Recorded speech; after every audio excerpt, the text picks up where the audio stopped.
welcome back to my channel. This is Jenny from Polly's Paper Studio, and today I have a quick project share. I found this really sweet little epoxy sticker in my stash, and I wanted to create a card that was my usual layers of trims and flowers and pattern papers, but really feature that silly little witch in the middle. So I've got it layered over a printed Halloween treat bingo card. There's a bit of vellum here as well and a clip.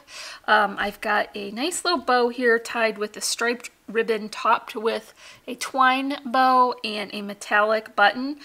And then right underneath you can see there is a sweet little witch charm hanging to go with the sticker. For the flower arrangement, I have a combination of handmade flowers with some Little Birdie Crafts flowers. I've included some of those die-cut leaves that are in black with stickles to accent the ends, and then these are silvery stars over fussy cut spider webs.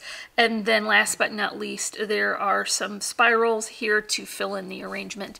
If you enjoyed this project, give me a like, leave me a comment, and if you're not already, I would love for you to subscribe. As always, I'm wishing you a happy and productive day, and I thank you so much for watching. Bye!